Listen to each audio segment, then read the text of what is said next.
here. Question for Jennifer. Sincere question. If you are a single man in your 30s with multiple investment properties, would you get married and have a child in today's society? Absolutely, with a prenuptial agreement. Absolutely.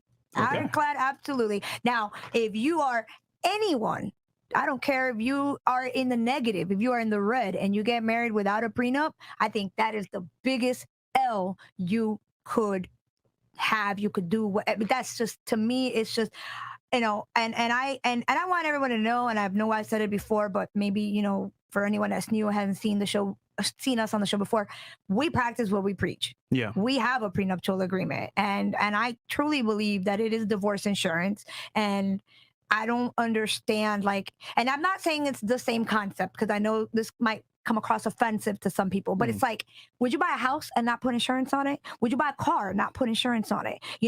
Marriage is in essence a contractual relationship, right? And one of the things I talked about on my Instagram the other day, I made a video about it, and Dan loved it. He was like, wow, that was really good, man. Is people like, no, prenup.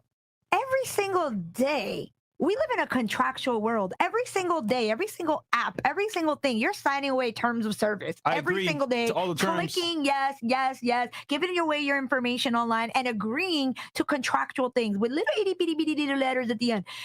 How is it that this, your most, I would argue this is our most important asset, because together we are like a dream team. We're two become one. You know what I mean? How is it that this is offensive, or this is wrong, or this is bad to get a prenuptial agreement that's just going to lay out and ensure us of what we got going on here? I don't understand. Can you please tell all the women out there that get emotional, well, you want a prenup, nigga? You don't trust me? Tell them that. Right. We know that. But here's the thing. He has a great answer, because we've talked about it. He has a great answer for that. A prenup should put terms and conditions that are favorable to both parties, that give both parties peace of mind at the end of the day if they have some divorce or separation events. So in the event that, a woman has 3 kids and gives up her life for 20 years, she's not going to be on the street on welfare and asking for food stamps. You put things that are fair and equitable, but at the end of the day, you avoid World War III. You don't, throw good money after bad,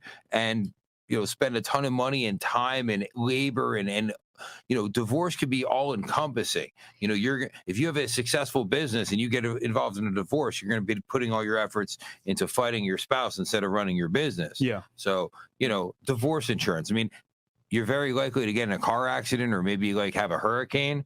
I mean, unfortunately, look at the statistics. Yeah. And people get divorced more often. I think than it's not. 50%. Right. And here's the thing. We could say on this podcast all day, don't get married. Guys are going to fucking get married anyway. Yeah. So Second marriages, third marriages. yeah, guys are going to do it anyway. It doesn't matter what we say here. We tell y'all just avoid it altogether. But a lot of you are going to get married, which is why we bring them on, so you guys can do it in the best way possible to mitigate as much risk as possible. In the West. Because people aren't going to listen to us. It is what it is. So, hey, y'all ain't going to listen anyway.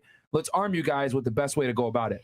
And I'm sorry, and very briefly, just still talking about prenups real quick, it was something that came up actually this week, is your your life documents, like your estate documents, right? Yeah. So I had a consultation with someone who asked me, okay, I'm going to do the prenup. What happens if I die? Right? Like, will my prenup control? And the answer to that is that there are some provisions in the prenup that talk about how, like, in the event of death, your life estate documents, like your will, is what's going to control. And you want to have everything properly in order, because a lot of people are in a second marriage.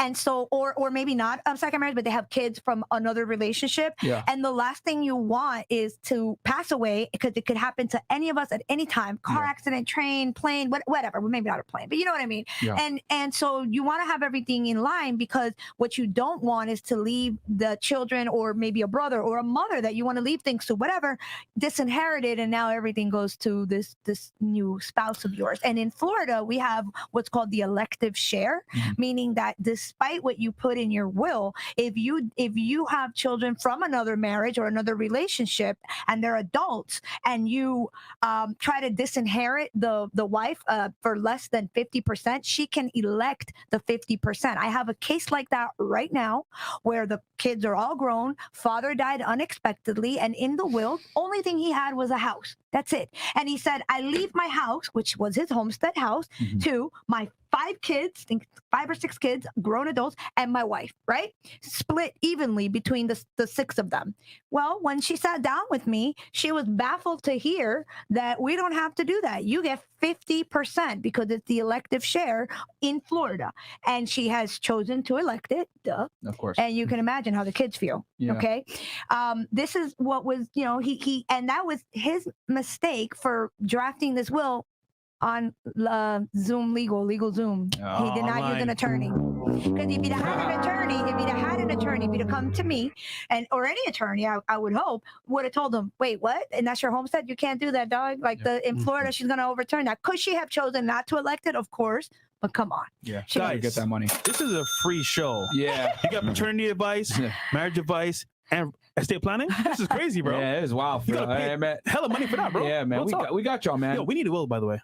Yeah. Well, Oh my I got one God. kind of, but it was on Zoom, so that's Oh my God. No, Zoom legal don't count. I need a real one. You need a will. It's a serious matter, especially if you have assets, because what's going to happen, at least here in Florida, your heirs will have to go through the probate process, and it is not only expensive but super slow. You die intestate. That's bad. Damn. So I All definitely. your coconuts are gonna go to your chick. Well, to my mother. Or there's other ways. There's other ways too. Like you could have a property. One of my favorite estate planning things to do with properties that you live in. So your homestead is called a ladybird deed. It's actually a deed that's only allowed in like 4 or 5 states in the United States. Florida is one of them. Basically what it says, you have your house that you own, that you live in, but you want to leave it to your son, your mom, whomever. When you pass, you basically take a life estate. So you're going to own the property only during your life, but you're still going to make a provision in that deed that says you can still sell it, burn it, transfer it, do whatever you want without the permission of anyone.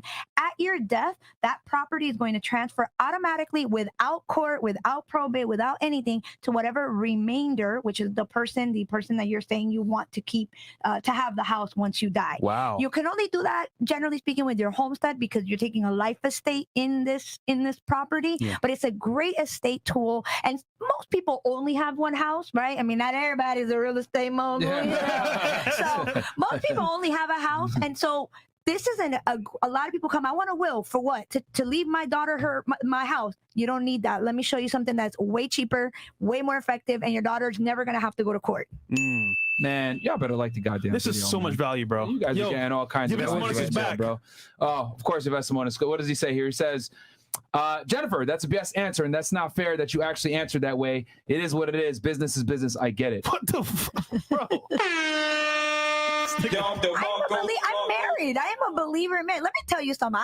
I'm married, and I got married older. I was over 35 when we got married. I had already an established business, which was Pratt Law, prior to us joining forces and calling it Prada Law. Okay, I was an established professional woman. I owned my own home. I owned my own car. I had nobody taking care of me. Gangsta. I wish I did. Okay, and Killer so dog.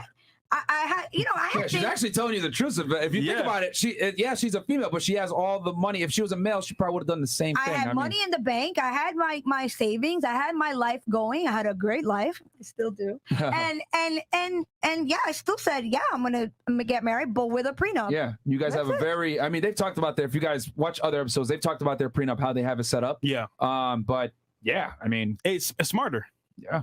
And you know the best part? They're both on the same page, which is great. Yeah. So But you know what? Isn't that who you want to marry? Someone that you're on the same page with? Because this has I hope so. this has transpired now that we're parents, right? Yeah. He was raised. He never got hit. I'm Latin. Chancleta, baby, all day. You know, págate. You know what I mean? And so even then I was a little nervous, like how's our parenting style going to be? And it's all worked out. He's totally come to the dark side of Pow Pow. Yeah. So we're all good. I let her do the dirty work. Yeah. He dishes it out. I think the biggest thing is that guys just got to go in with their eyes wide open and never get bullied to getting married. Because a lot of guys get bullied into marriage. Like they don't want to do it, and their wife pressures them, and then they do it because they're Red like, flag. oh. And that's what it is, man. And yeah, and a lot of y'all are gonna get married anyway. Despite us telling you not to do it, y'all are gonna do it. So here you go. At You guys least get a experts here prenup. that are gonna tell y'all how to go about it. A well done one. Prenup, yeah. That's ironclad with. Which watch the other episodes. They explained it in detail. how you have the prenup set up in a way where it's going to mitigate a lot of risk for you guys, especially you higher net worth guys. In the chat, man. Yeah. W Prada Law, WFNF, man. Yeah, Come on, man. Okay, so big player Jay